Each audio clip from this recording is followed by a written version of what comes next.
Many North Carolina voters are none too happy with Senator Dole and the job she has done for our state over the past 6 years.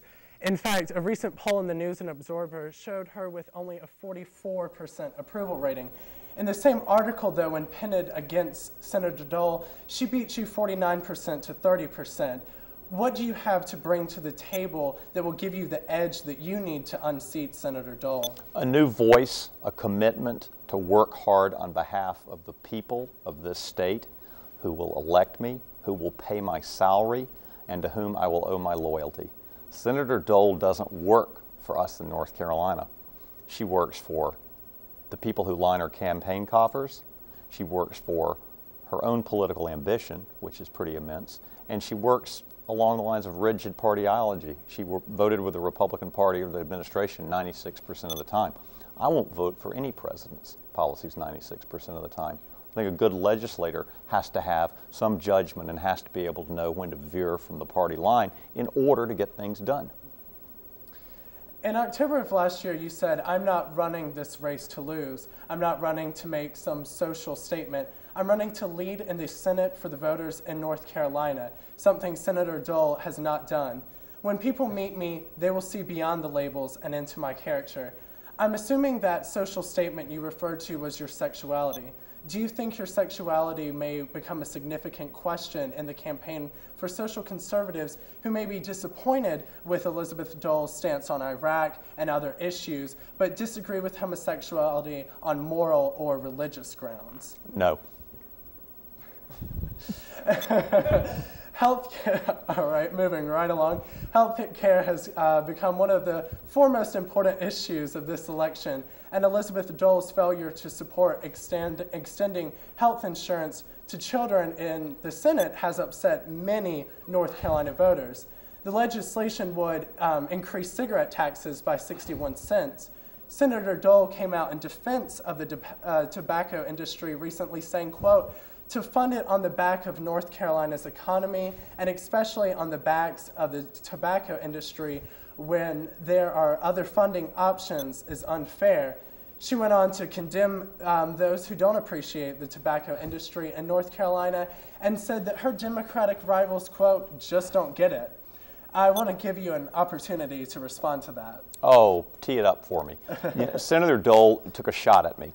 And she took a shot at me because I have been aggressively holding her accountable for her vote to strip 122,000 kids in our state from having health insurance, that from families, working families, who make too much to be able to qualify for Medicaid and don't make enough to be able to pay private health insurance. Now, Senator Dole framed, this is what a clever politician does, framed this as our tobacco farmers versus what?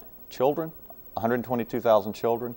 She made that speech and took that shot at me and our campaign while she was speaking before a tobacco lobby in Raleigh, who, again, lines her campaign coffers. My response to that is twofold. Number one, if Senator Dole wants to support health care and tobacco farmers in North Carolina, or I should say people who smoke cigarettes, she should drop her own taxpayer-funded health care, and she should start smoking more. Or, alternatively, why didn't she go and call a meeting of as many families whose children don't have access to health care? Of those 122,000 kids, why doesn't she come out from behind her bubble and go and talk to their families and hear what they've got to tell her, instead of the people who are wealthy patrons putting money into her campaign coffers? This is not an issue about pitting one group against the other. It's about the health care of our children. I've noticed that during the past 3 Democratic primary debates that education hasn't been brought up. As you know, education is a core Democratic issue. As Senator, how do you plan to improve education in North Carolina? Well, the first thing is to abolish completely No Child Left Behind. The best part of No Child Left Behind is it has a very clever name given to it for very clever reasons.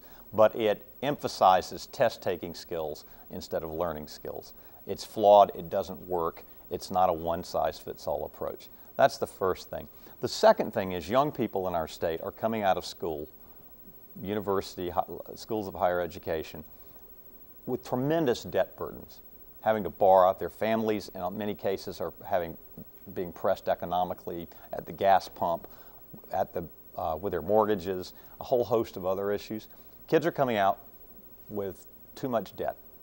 I think that what we need to be doing in America is making an investment, a smart investment in our young people, in education. So I think that you, for instance, if you're going to go out and you want to take advantage and have America invest in you, we should send you to school for free. We should pay your tuition. And when you graduate, if you opt into that, then you come back and you give back to America by going in and perhaps being a teacher in a rural school or an inner city school where there is a gross lack, a need for young people like programs like Teach America. You give back to us, we give to you. That's part of the American dream, and it gives you an opportunity to have education, not as a privilege, but as a right. And what issues right now are affecting the youth of North Carolina the most, and how do you intend to address them in the Senate? Young people are feeling disenfranchised, or they have, but there's something new on the horizon, and it's not controlled by mom and dad. It's not controlled by filters like parties, and it's called the internet. You're a product of a new generation that receives its information and gathers entertainment and socializes in a new medium. The internet is the most democratizing medium to come along in my lifetime. And so this year, what we're seeing in all of these primaries, the presidential primaries across the country, is we're seeing young people turn out in record numbers. I'm absolutely elated by that, because our campaign is going to depend and be built on the backs of young people across this state. You are able now to gather information, make your own decisions, exchange information amongst your peers and others on political blogs and social blogs, and then get involved. Go out and be part of the solution rather than part of the cacophony of voices that complains. I think it's the most important thing young people are doing today. And we were talking earlier, and you had a bit of history with UNC Greensboro. Would you like to tell our viewers about it? Well, today it struck me as I walked into your studios.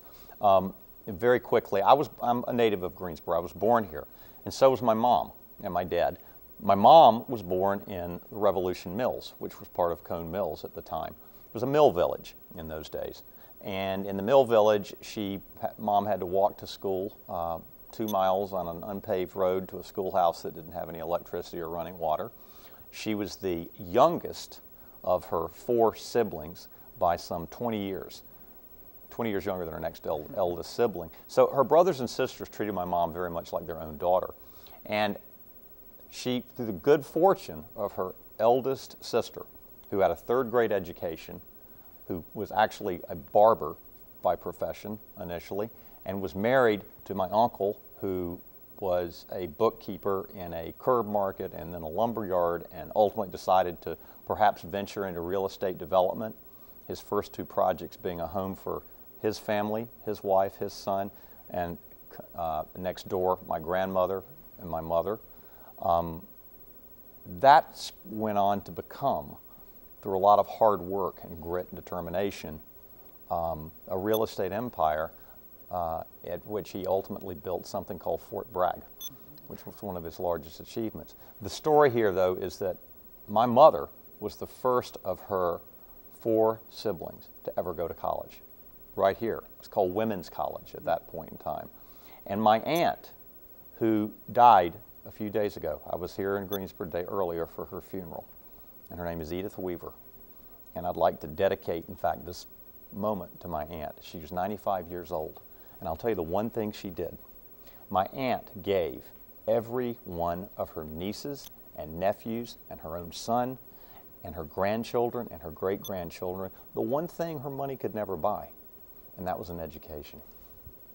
And I think that's an incredible legacy to be able to leave. All right, Jim, thank you so much. Thanks very much for having me. Look forward to coming back. It's a big week in sports, and Show Smooth has all the latest.